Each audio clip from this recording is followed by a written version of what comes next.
para tomar conta desses que estão na rua, desses que o dono não consegue ser tão responsável, né? Pois é. Acho bacana. Bom, e já que a gente tem um departamento aí que está cuidando dos animais, nós temos o governo do estado anunciando a antecipação da vacinação contra a gripe para esse próximo domingo, e quem está conosco é a coordenadora do Plano Estadual de Imunização, a doutora Regiane de Paula. Doutora Regiane, bom dia, bem-vinda ao Bastidores do Poder.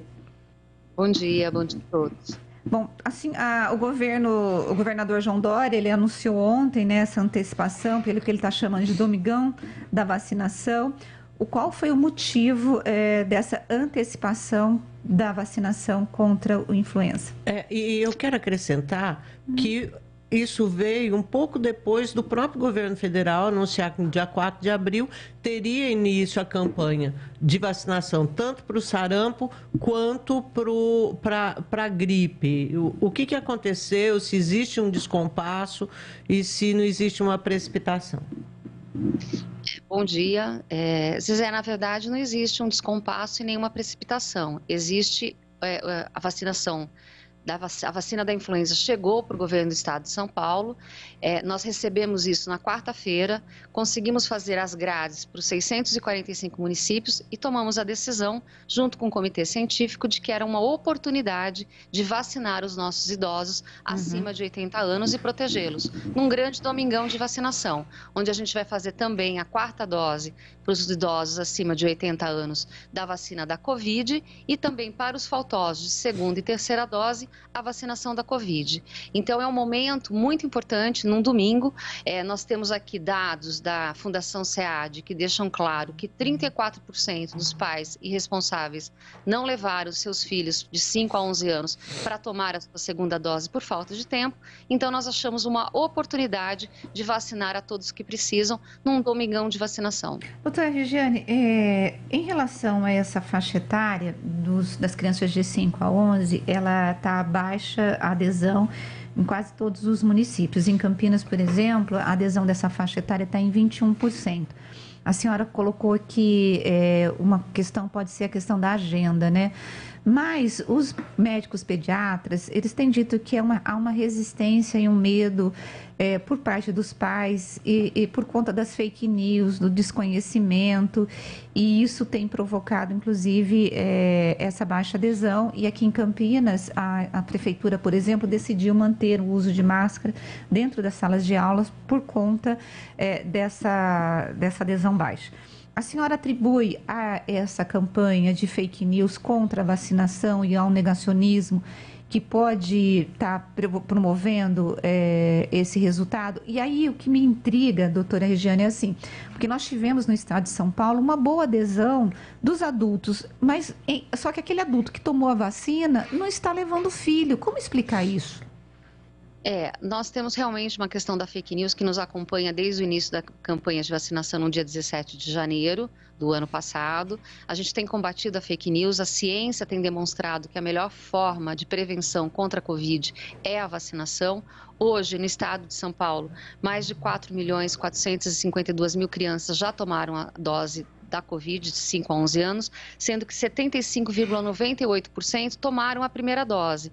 Então, a gente tem aí quase 76% da população de crianças de 5 a 11 anos que tomaram a primeira dose. Isso significa que os pais acreditam na vacina, mas não tiveram a oportunidade ainda de levar para a segunda dose. Então, nós temos várias frentes abertas. Combater a fake news é muito importante, mas assim, a gente sabe também que o tempo, a volta às aulas, tudo isso fez com que, e o trabalho também, que os pais não levassem para a segunda dose. Então, depende muito de município para município, mas a gente tem feito uma campanha exitosa, tão exitosa que o estado de São Paulo é o primeiro no Brasil a alcançar a meta da Organização Mundial de Saúde de vacinar com as 2 doses 90% da sua população.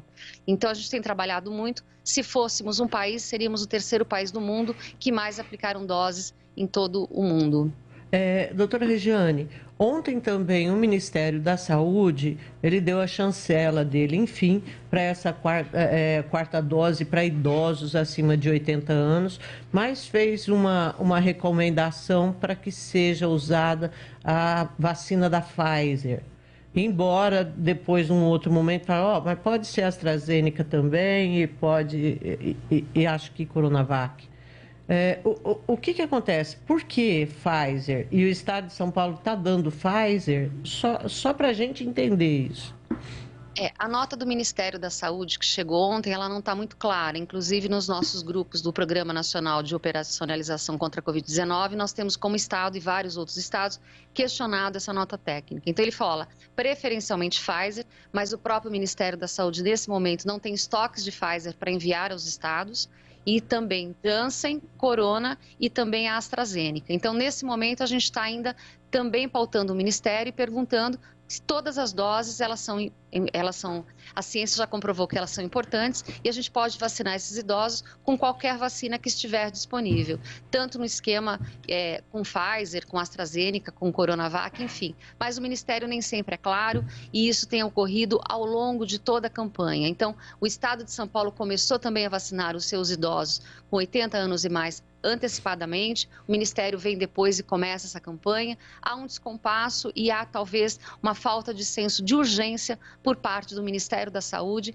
frente a tudo que nós estamos vivendo, inclusive com a variante Ômicron, que foi o que aconteceu conosco no final de dezembro e janeiro, né?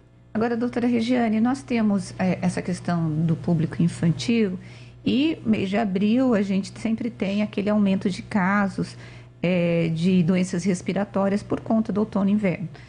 E aqui em Campinas, por exemplo, eu estou usando Campinas como referência porque é a cidade que a gente tem mais dados diários. Que a gente trabalha e que tem a Secretaria de Saúde aqui dando os dados diários. 70% das UTIs pediátricas, elas estão ocupadas por crianças ou com gripe ou com Covid. E aí há uma preocupação séria aqui do próprio governo, alertando os pais, olha, precisa vacinar. Existe essa preocupação do governo do estado do risco de um aumento de doenças respiratórias e a necessidade de ocupação de leitos pediátricos de UTI? O que nós estamos vendo em todo o estado de São Paulo, principalmente pós o carnaval, e ainda faz pouco tempo, mas a gente tem acompanhado dia a dia os dados do censo Covid que nos mostra as internações, tanto em enfermaria quanto em UTI, de todo o estado de São Paulo, inclusive dos hospitais públicos e privados, de como isso está acontecendo. E a gente tem queda nos números de internações e óbitos nesse momento. Então, a gente acha que isso se mantém depois do carnaval e aquele município que achar que usar a máscara é necessário, ele pode fazer. Há uma orientação e não há uma obrigatoriedade por parte do governo do estado de São Paulo, mas há recomendações. Por exemplo, que pessoas com comorbidades, pessoas imunossuprimidas, usem máscaras. Então, essa é uma questão que a gente sai um pouco do âmbito só governamental e acho que a pandemia trouxe isso também. É muito importante que cada indivíduo avalie a sua situação, a situação da sua família, se ele tem idosos, se ele tem pessoas com comorbidades e possa utilizar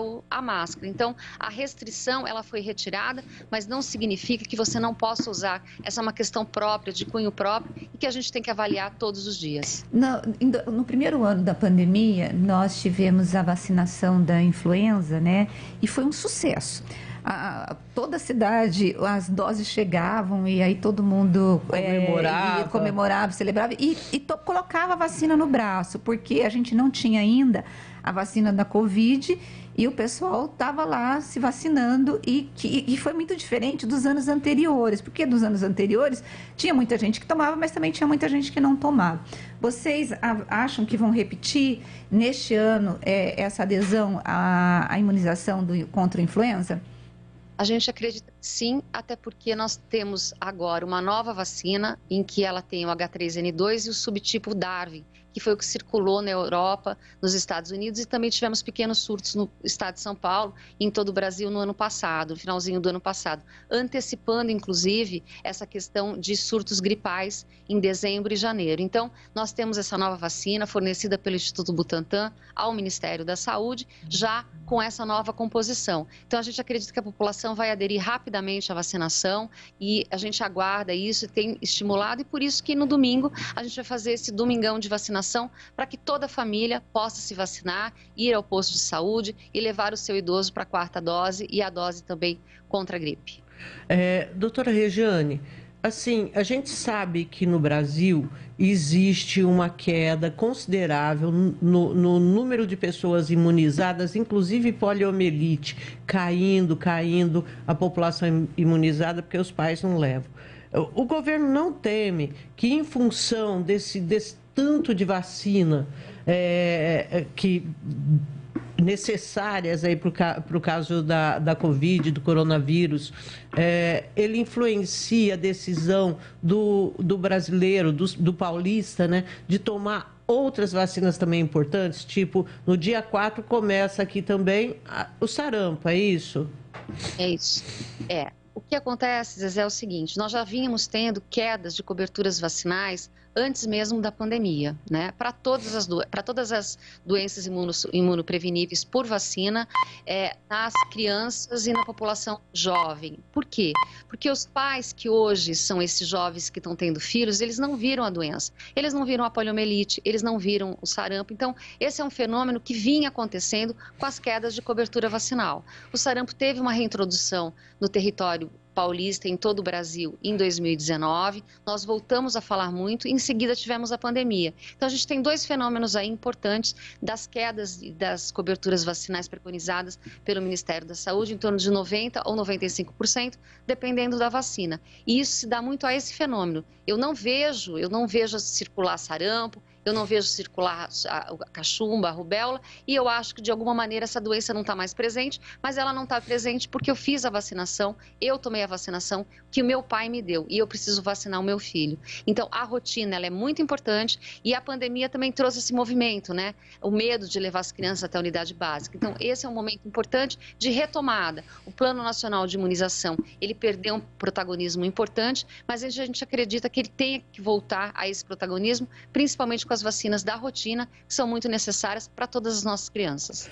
Ok, obrigada, doutora Rejane. Doutora Rejane, eu quero agradecer a tua presença aqui no Bastidores do Poder, desejar aí uma adesão grande no próximo domingo, principalmente dos pais levando os filhos para se vacinarem aí contra a Covid-19 e um bom programa aí para vocês, que eu acho que vocês devem estar trabalhando demais para poder colocar toda essa logística nos 645 municípios de pé, né? São mais de 5 milhões de doses que vocês vão estar distribuindo para domingo, né?